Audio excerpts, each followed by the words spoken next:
Merekam audio. Oke, sudah toh. Oke, assalamualaikum warahmatullahi wabarakatuh, Bapak, Ibu, dan teman-teman semuanya. Kembali hadir untuk mengaktifkan akun YouTube yang sudah lama tidak terpakai atau tidak aktif. Kali ini coba akan berbagi tentang bagaimana menembus jalan pintas ITFS Award 2022. Ini pengalaman saya saat menembus ITFS tahun 2020. Kameranya yang kono bro, jare kiri. Oke, ITFS sudah tahu semua ya, sebuah penghargaan dari yayasan Jepang pada Bapak Ibu guru untuk apa ya, atas reward dikasih hadiah 25 juta. Nominalnya cukup besar sekali.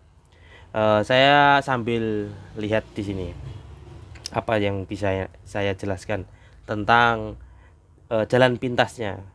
Kriteria calon penerimanya guru IPA, boleh biologi, fisika, kimia, boleh guru dari MTS, SMP, MA, SMK ataupun SMA itu ya. Terus apalagi ya? Belum pernah menerima Science Education Award. Jadi kalau sudah pernah menerima sekali, kemungkinan kalau di panduannya tidak bisa menerima lagi ya.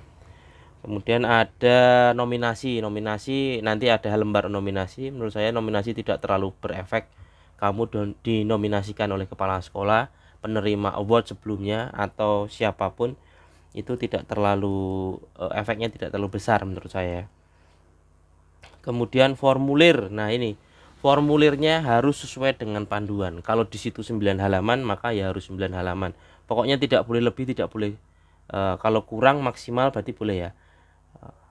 Kalau ada batasan kelebihan itu boleh itu. Pokoknya sesuai dengan panduan, tidak boleh keluar dari panduan itu. Maka administrasinya sudah gagal kalau tidak sesuai dengan panduan. Mekanisme seleksi itu biasanya kalau offline itu ada nanti kalau lolos dipanggil ke sana untuk presentasi. Tapi kalau online daring berarti kita presentasinya di Vicon sama-sama dengan yang lain. Tidak pernah diundang untuk menghadiri apa ya, seremonial penghargaan ataupun saat presentasi. Tapi kalau offline itu 2 kali bisa lolos. Saat presentasi, kemudian yang kedua saat penerimaan awardnya di Jakarta, biasanya begitu.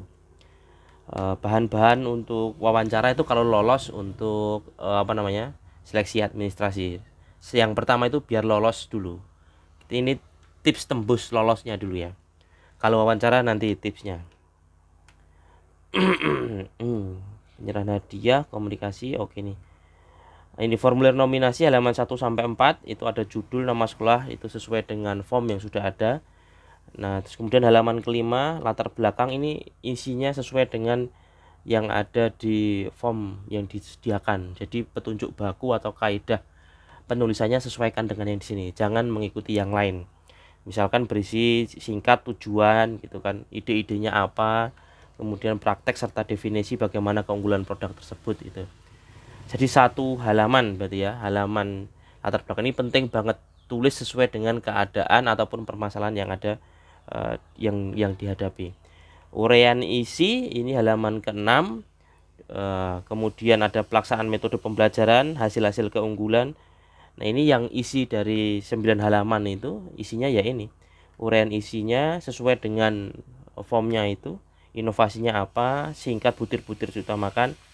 Nah, ini tips saya itu rangkaian pembelajaran atau langkah-langkah ya, step by stepnya itu harus jelas saat proses pembelajaran. Jadi saat membuka openingnya gimana, terus pas kegiatan intinya gimana, kemudian kegiatan penutupnya itu bagaimana, itu harus dijelaskan. Menurut saya poin pentingnya di situ. Kalau ITFS itu apa ya, mengedepankan proses keterampilan sainsnya itu harus dapat, bukan tentang bagus-bagusnya media ataupun model gitu ya, inovatifnya. Tapi kalau penerapan sainsnya itu tidak ada atau kurang bagus ya sama saja begitu. Malah yang bagus itu yang sederhana, inovasinya, media yang sederhana, modelnya sederhana, tapi penerapan sainsnya itu bagus, itu maka nilainya bagus banget.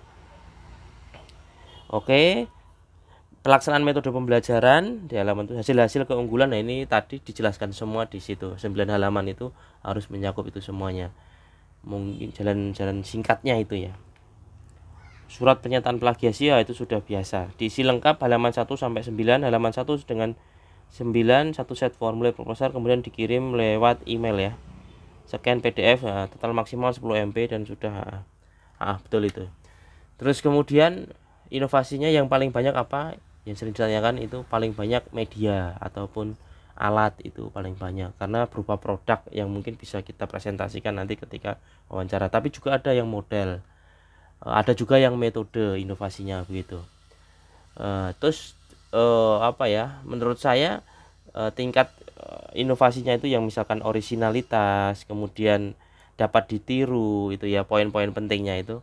Kemudian mudah didapatkan bahan-bahannya kalau mau ditiru, itu alat-alat peraga itu mereka mungkin ada form penilaian ya, jadi kalau ada centang begitu nilainya, form penilaiannya itu. Dah kok jiblok. Oke gitu aja ya, mudah-mudahan bermanfaat untuk mengaktifkan akun, hanya untuk mengaktifkan akun. Terima kasih.